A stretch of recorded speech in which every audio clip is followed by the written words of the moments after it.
Sydney University was contesting its first ever NEAFL final against powerhouse Southport at Blacktown on Saturday, and it was MVP winner Tom Young who copped some attention early at the opening bounce.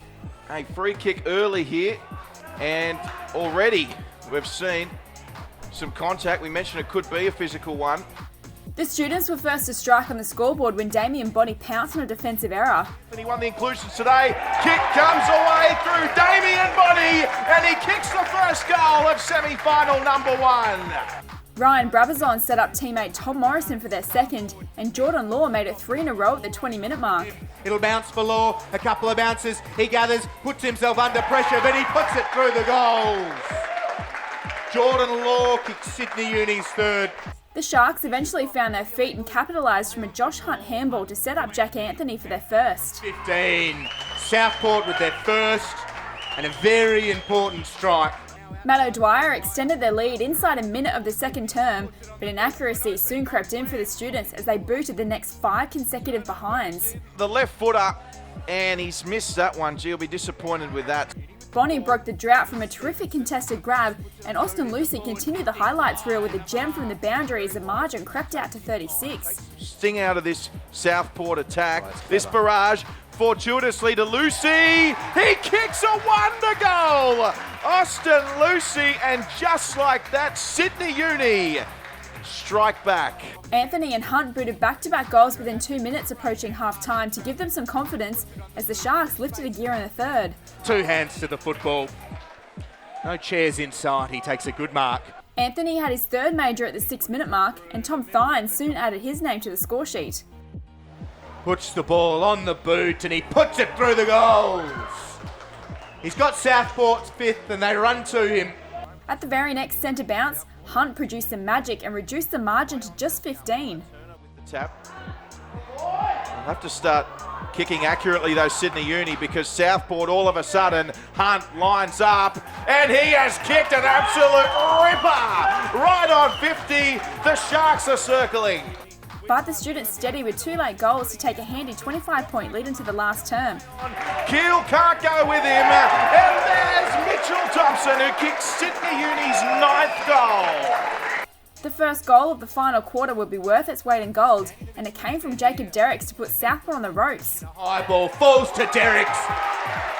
This one may be over.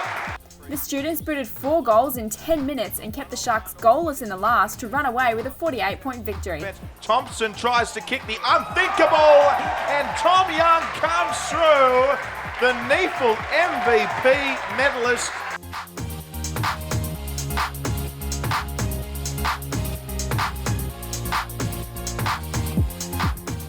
2014 grand finalists Aspley and Sydney went head-to-head in the second semi-final a week after the Swans overran the Hornets in the last minor round. The two rivals picked up where they left off in a heavily contested game at Graham Road, but it was the Hornets who skipped clear early when Ryan Holman goaled after 3 minutes. To Holman, he can just straighten up on the left, and Holman opens the account for the Hornets. Tom Derricks returned 5 for the Swans to hit the lead momentarily before Aspley found the answer through Eddie Sansbury. He's gathering it well on the bounce of Sansbury. He can shoot for goal. It's on target. It is beautifully done. They made it 3 in a row when Sansbury bagged another, and Nick Jackson set up James Nellis. Can shoot for goal. Bingo. The other twin tower for the Swans and Toby Nankervis took a big grab up forward on the siren to reduce the margin to just 12 points. Start the left post. He does, and just straight as an arrow. Sydney found the opening goal of their second as the momentum shifted in their favour, producing a string of 4 in a row, including a brilliant running goal from Jack Hiscox. Just did the good work, ends up running onto it is Hiscox. Throws in pursuit, puts the skates on, just gets out of the clutches. He can run right in, kicks the goal.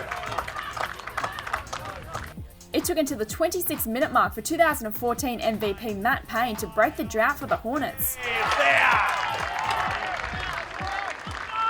Clinton French put Aspley back in front within a minute of the third, but the scoring soon dried up. The Hornets kicked 8 consecutive points before Adam Hughes kicked a confidence-boosting goal on the siren. Yeah, very important kick, and he owes them one, Hughes. So right on 50, kicks it long. It's a ripper, they go to him. Several tense minutes followed in the last quarter, and it was captain Cheney Stiller who extended Aspley's margin to 19. And it comes around nicely. The two sides began to trade blows, with Hiscox booting his second from 50 metres, and Holman responded from a set shot at the other end. Comes in for goal. That looks good off the boot.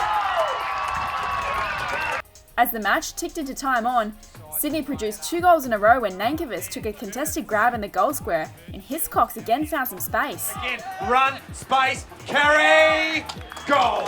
But time ran out for the Swans as Aspley held on for a thrilling 7-point victory. Still up, and that's the final siren.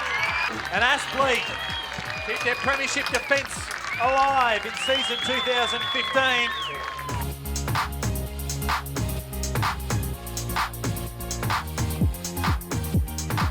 The second week of the 2015 NEAFL Finals series will see minor Premier UWS Giants host Aspley in the first preliminary final at Blacktown from 12 p.m. on Saturday. Sydney University travels to Darwin to take on NT Thunder at TIO Stadium from 6:30 p.m. with a spot in the grand final up for grabs. Both matches will be streamed live on NEAFL TV, and don't forget to download our official NEAFL app for scores and stats with all the latest news at neafl.com.au.